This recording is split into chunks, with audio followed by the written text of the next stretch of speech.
Malam hari ini datang, suasananya agak remang-remang di sini. Bukan karena efisiensi ya. Bukan ya.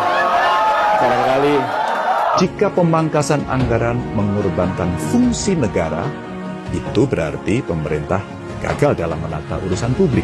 Kita semua merasa harus mengingatkan bahwa pemotongan anggaran yang menekan rakyat kecil sambil melindungi elit itu bukan kebijakan ekonomi. Waspada, jangan sampai mahasiswa kita dihasut.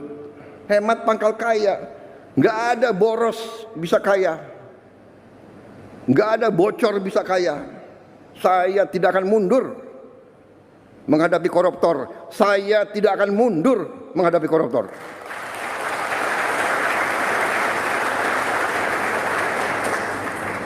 Mereka harus mengerti, saya ini siap mati untuk bangsa dan rakyat ini. Saya tidak takut. Mafia manapun saya tidak takut. Apalagi ada Kapolri sama Panglima TNI. Masa kita takut? Apalagi guru-guru akan membantu saya. Ya.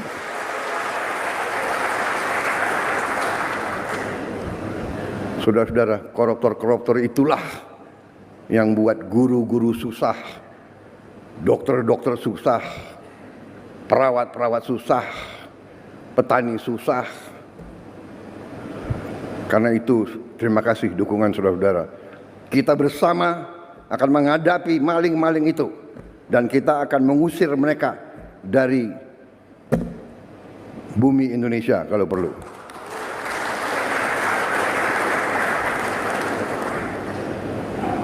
Saya nanti juga akan sisihkan dana, saya akan bikin penjara yang sangat, pokoknya sangat kokoh di suatu tempat yang terpencil, mereka nggak bisa keluar malam hari. Kita akan cari pulau, kalau mereka mau keluar biar ketemu sama hiu. Nggak mau bahas panis saya nggak mau. Ayolah bang, banyak yang DM ini bang. Tapi jangan sering-sering ya, males. Sayyidina Ali mengatakan, jangan sampai anak saya ikut di dalam salah satu pengganti saya.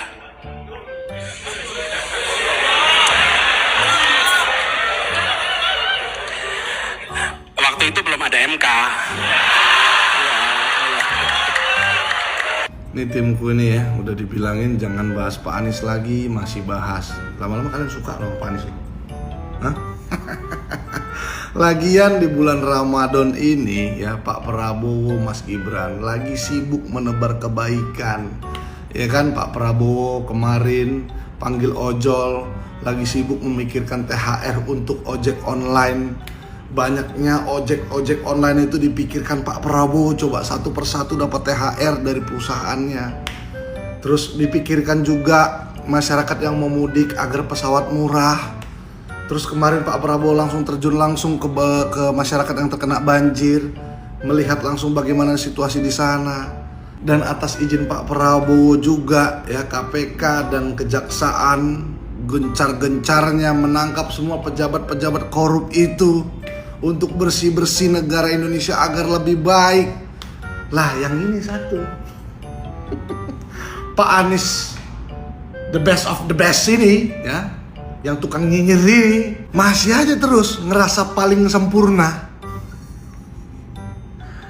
No komen lah, capek. Makanya aku bilang, aduh ngapain sih bahas ini, ngapain? Aduh, udahlah. Tapi di bulan Ramadan ini komennya tetap yang baik aja ya kawan-kawan ya, nggak apa-apa. Pak Anies mungkin kan dulu sibuk gubernur, menteri, kalau sekarang kan ya dia orang biasa. Jadi mungkin ya minim kerjaan, jadi ya gitulah. Jadi ya mungkin jadi ceramah begini. Ceramah nyindir politik di rumah ibadah. Udah bingung mungkin siapa yang mau dengerin dia. Good luck Pak Anies. Kita terus terang saja. Jangan kita tidak berani bicara apa adanya. Tantangan paling besar menurut saya bangsa Indonesia adalah korupsi. Korupsi yang mengakibatkan kebocoran, yang mengakibatkan sumber daya kita tidak sampai ke rakyat yang paling memerlukan. Sekolah-sekolah kita masih banyak sekali yang perlu perbaikan. Dan karena itulah, begitu saya menerima mandat sebagai presiden, saya dengan pembantu-pembantu saya, kita bertekad untuk berusaha sekeras mungkin dengan segala daya yang ada pada kita untuk mencapai pemerintahan yang bersih. Pemerintahan yang bersih, yang bebas dari korupsi adalah mutlak. Mutlak.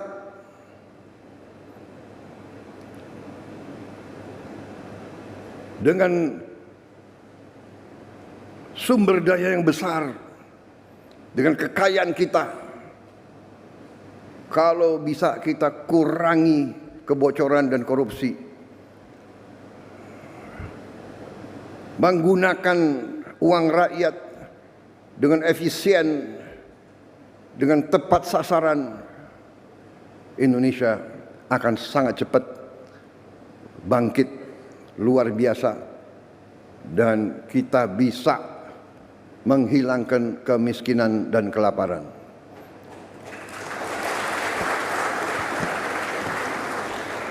Ini tekad saya dan pembantu-pembantu saya dalam menjalankan mandat dan tugas dari negara.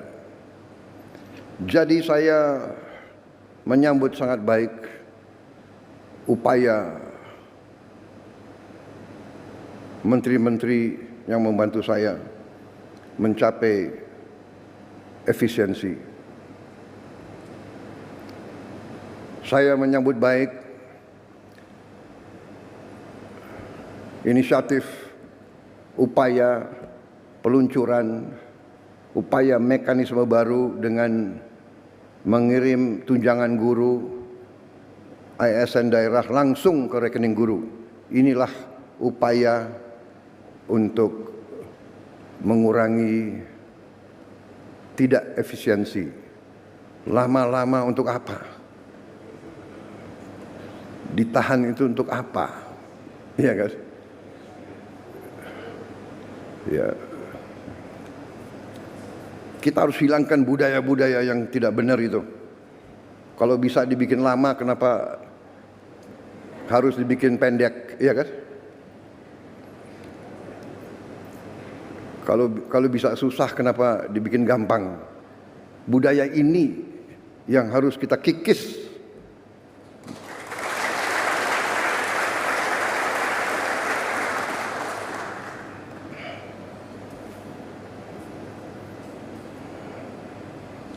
Birokrat-birokrat yang tidak mau mengikuti zaman harus kita evaluasi. Jangan mengira jadi ASN hidup enak dan seenaknya. Tidak bekerja dengan efisien melayani rakyat.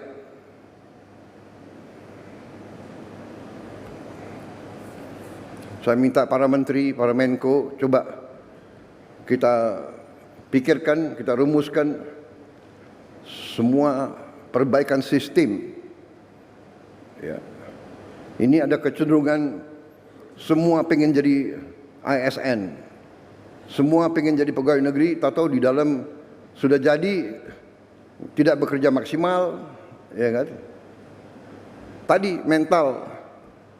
Kalau dibikin susah untuk rakyat, kenapa dibikin gampang?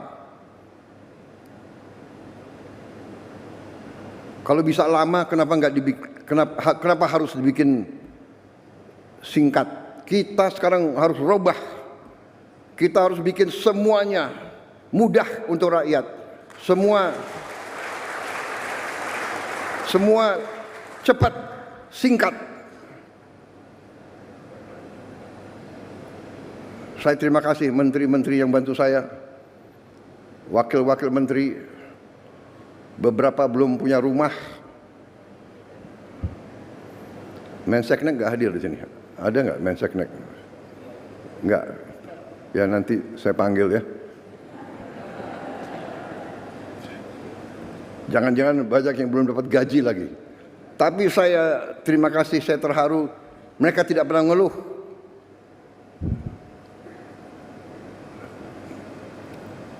Rame ing gawe, sepi ing pamrih. Itu. Ya. Itu yang ditonjolkan. Pak Ate ngerti tadi itu. Kapolri ngerti ya? Kapolri orang Jawa. Fadlizon ngerti nggak Fadlizon? Ya, jadi ini filosofi bahwa kalau kita mau mengabdi, ya sudahlah, kita jangan setengah-setengah. Ya, jadi kita mengabdi dengan sepenuh hati. Jadi mekanismenya seperti ini yang memang dibutuhkan oleh rakyat kita. Pelayanan harus cepat, efisien. Uang rakyat harus benar-benar digunakan dengan baik. Ya. Saya tahu ada yang menentang penghematan. Ya kan? Saya tidak ragu-ragu, saya terus akan bekerja dengan sepenuh keyakinan. Saya akan bekerja keras dengan semua orang yang membantu saya. Kita ingin mencapai sistem pemerintahan yang bersih, efisien, hemat, semua kekayaan negara untuk kepentingan rakyat Indonesia. Alhamdulillah, sekarang saya bersama Menteri Keuangan, bersama yang lain, kita sekarang sudah lihat apa yang bisa kita lakukan. Kita bisa memperbaiki kondisi rakyat kita setapak demi setapak. Kita mohon memang kesabaran seluruh rakyat.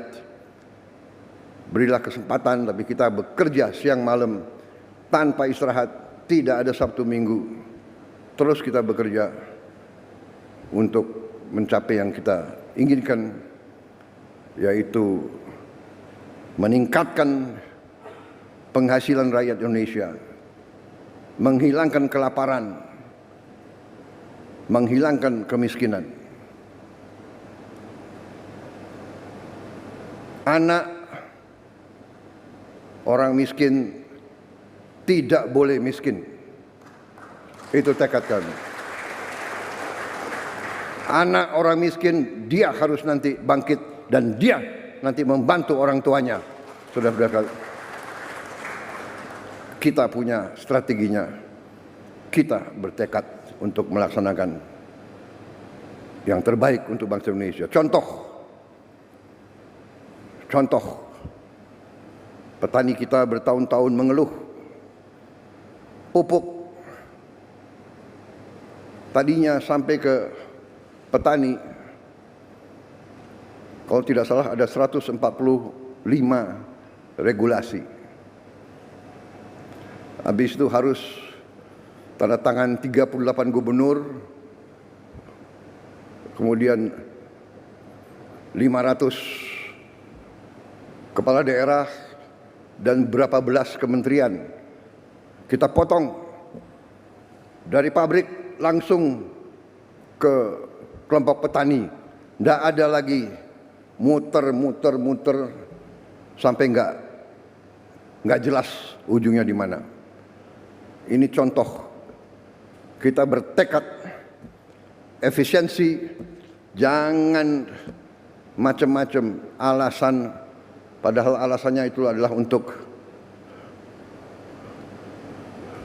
Di sini mungut, di sini mungut, di sini mungut, di sini mungut, akhirnya sampai ke petani, petaninya teriak. Saudara-saudara, kita berada di jalan yang benar. Indonesia cerah. Kita akan kelola kekayaan dengan baik. Dan kita akan bangkit sebagai negara maju. Baiklah teman-teman, demikian dapat saya sampaikan. Semoga bisa bermanfaat untuk kita semua. Buat teman-teman yang suka dengan channel ini, tolong bantu subscribe, like, komen, dan share ke teman-teman lainnya ya. Terima kasih, sampai jumpa lagi.